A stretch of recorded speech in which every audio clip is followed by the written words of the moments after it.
Hi everyone. In today's class, we'll be treating elasticity and every single thing that it entails. Now, you all should have seen a rubber.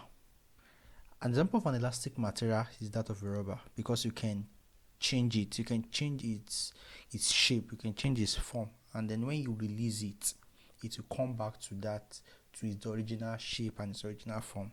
That's what we do. That's what we understand by elasticity. Elasticity is the ability of an object or of an object to be deformed and then to go back to its original, um, to be deformed by a force, and then for it to go back to its original state when the external force is removed.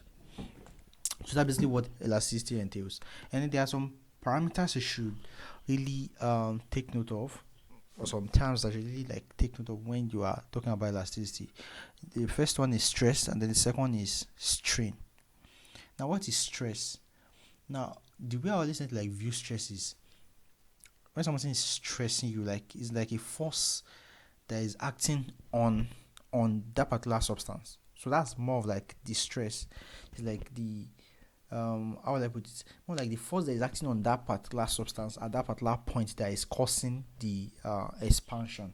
When I was defining elasticity the other time, I said it is the ability of an object to be deformed by a particular force and then for it to return back to the original form. Now that force that is deforming it is related to the stress.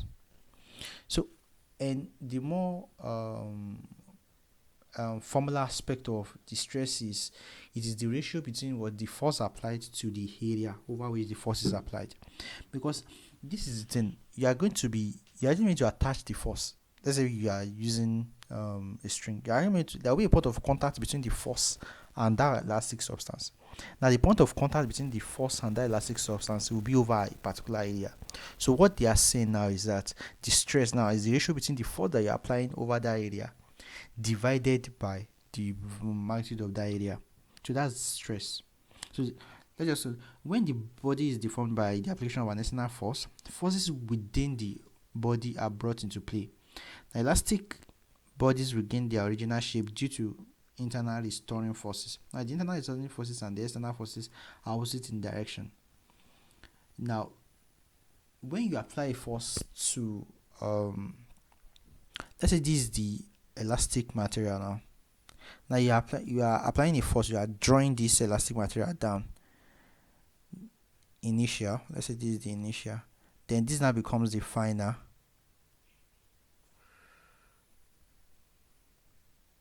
This becomes the final.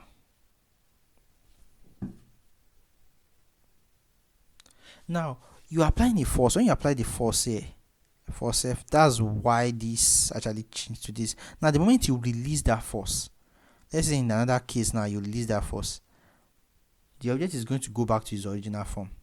It's going to go back to its original form. And for it to actually go back to its original, that means there is something within it that is returning it back to that original form. That is the elasticity. I just want to just emphasize on that.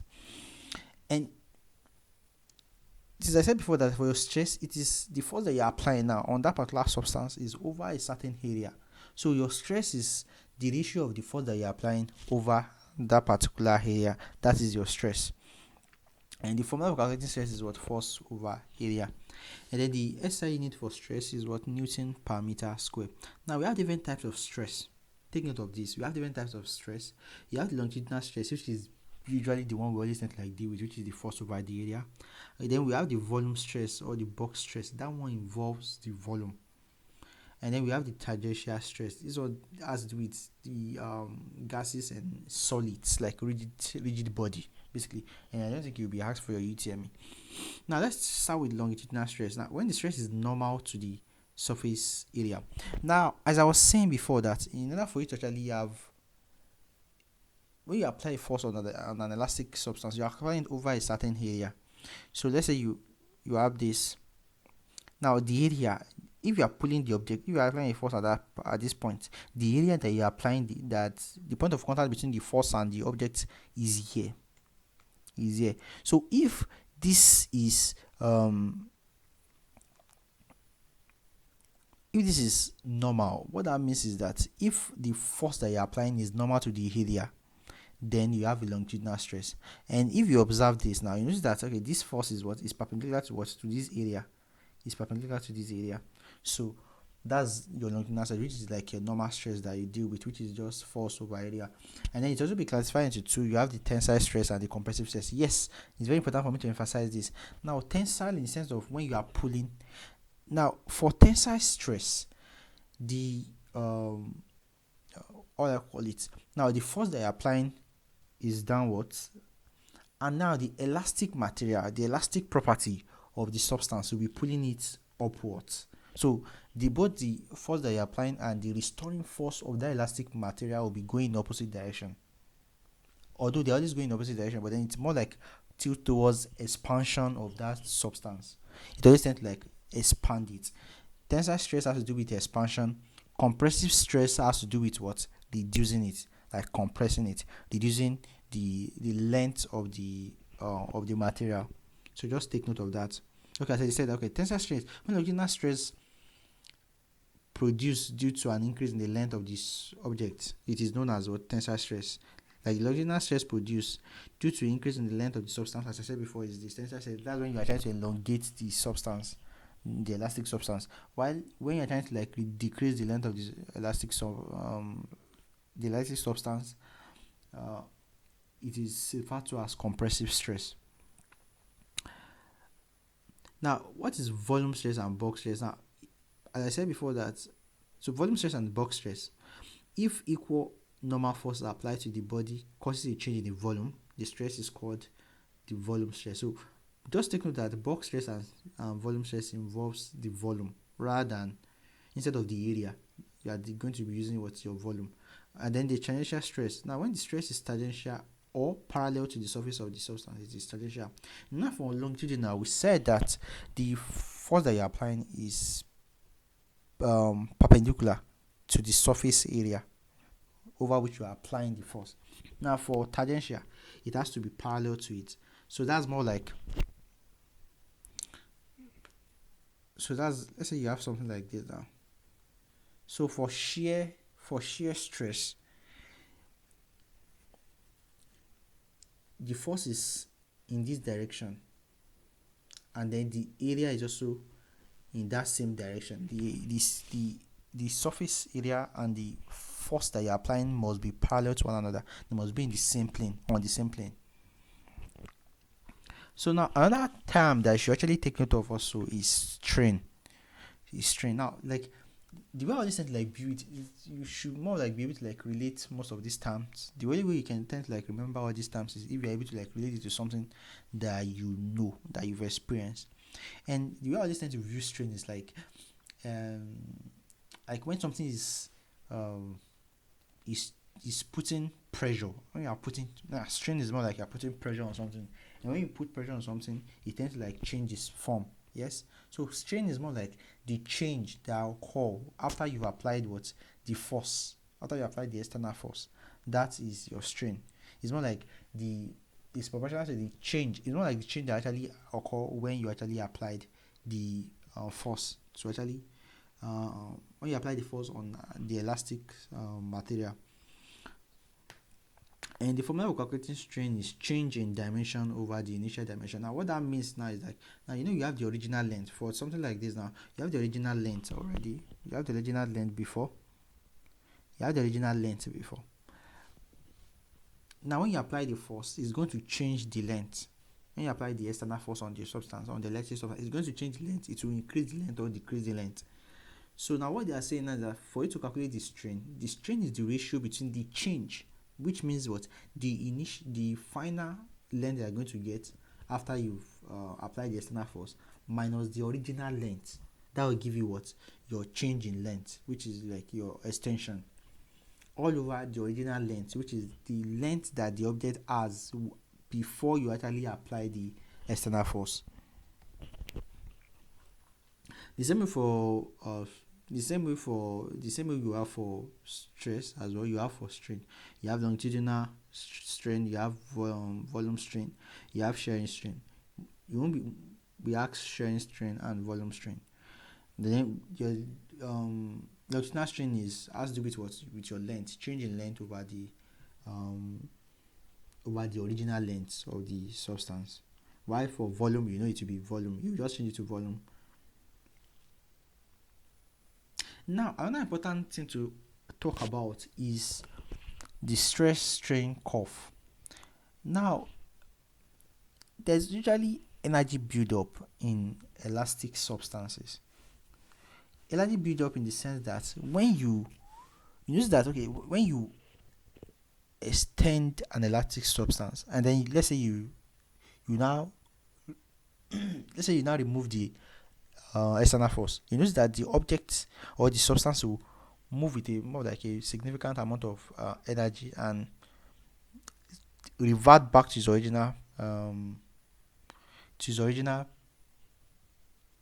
length, to its original position. Now, is this same principle that they tend to use in catapults? Like, is it catapult, or what do you call this thing? Yeah, catapults. Is it catapults that they used to like shoot birds that were always like used to play? And that's the principle, because now you've extended, you will draw the elastic substance to the back, and then you release it. So you've more like you did work on the elastic material, and then you're not releasing the work done.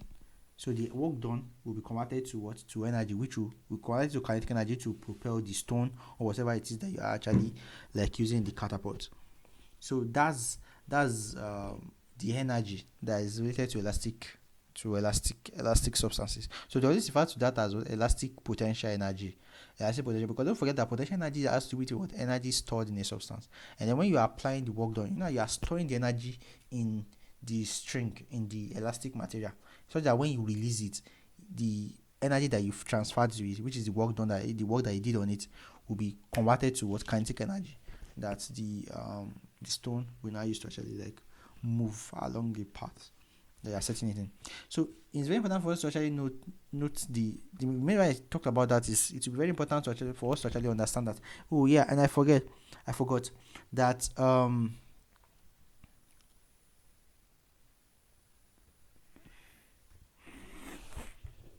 for energy stored in an elastic substance, there's something we call, so there's this law, Hooke's or Hooke's law, which says that what F is proportional to what's the extension, the force applied, the force causing the extension is proportional to the extension so far what the elastic limit is not exceeded.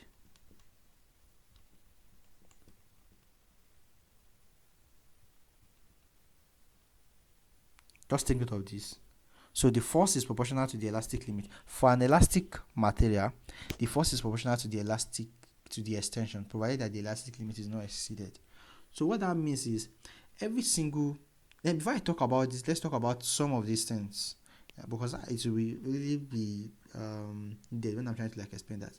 So now we have proportion limit. Now proportion limit. This is limit in which what Hooke's law is valid, and we already defined Hooke's law.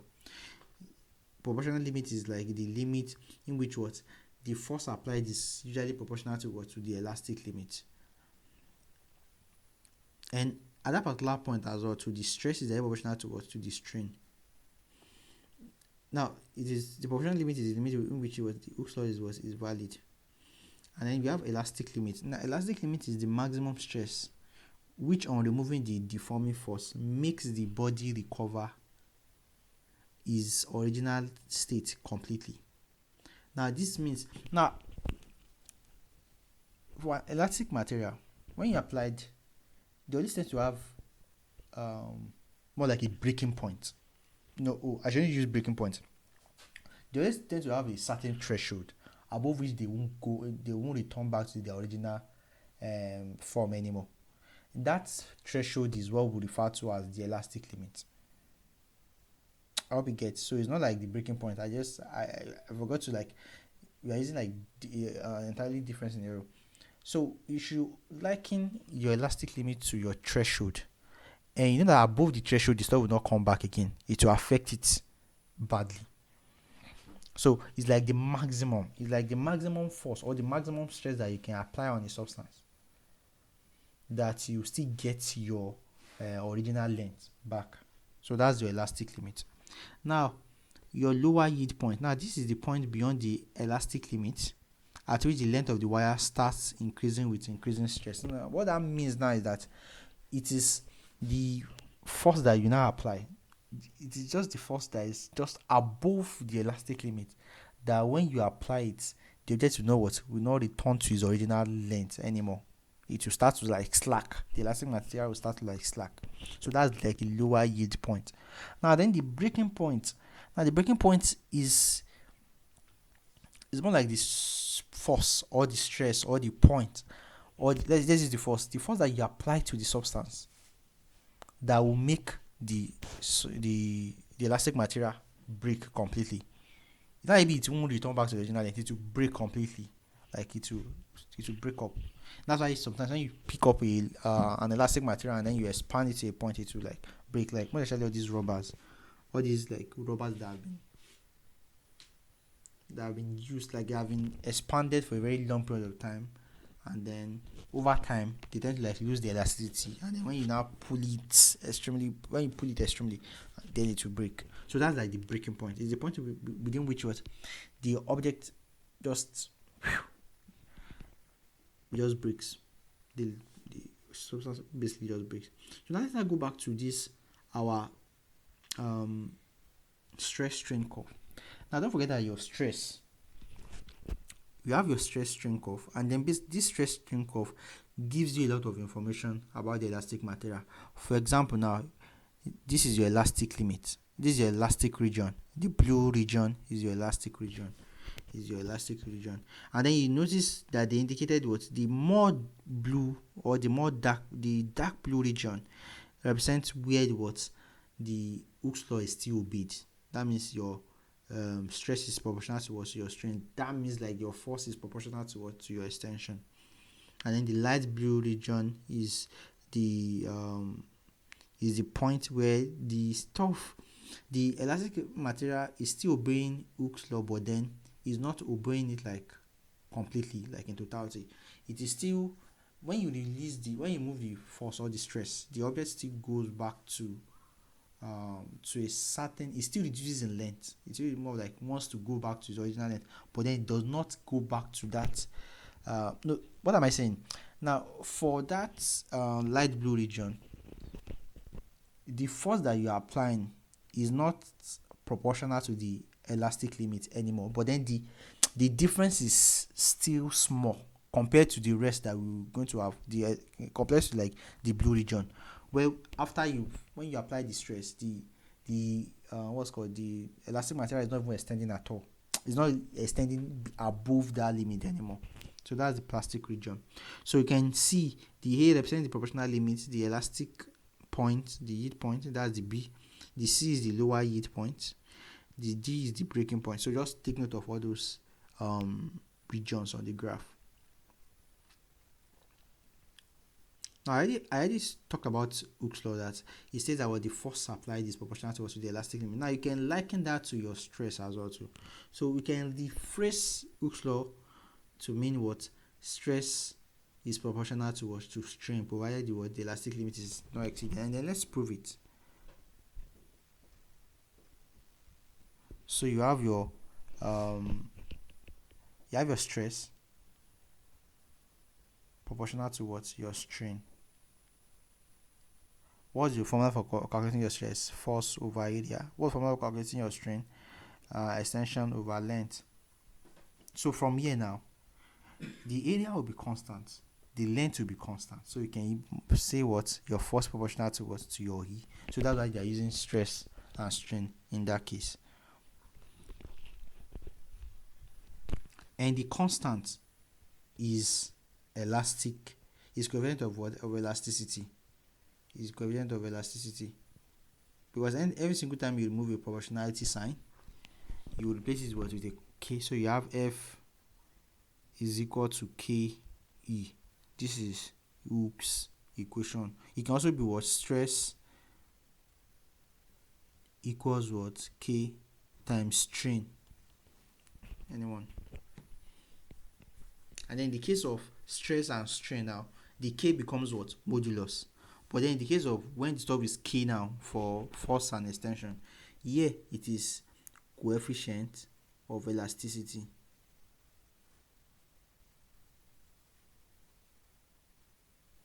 And then here it is what? Modulus. So that means what? Your stress over strain is equal to what? Modulus. And the name of the modulus is what? Young modulus. Depending on the type of stress that you are using, like longitudinal stress, longitudinal strain will give you what? Young modulus. If it was volume stress, volume strain, it will give you a different type of modulus. It will give you bulk modulus. Then if it is shear strain, shear stress, it's going to give you shear modulus. Just take note of that. Okay, that's basically what I just said now.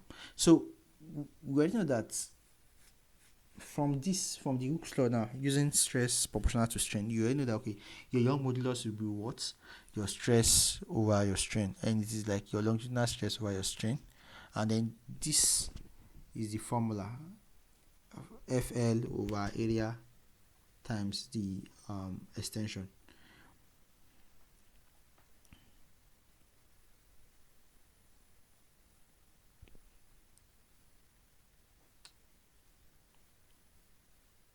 So yeah, as I said before, when it becomes volume stress, volume strain, then you are going to use what?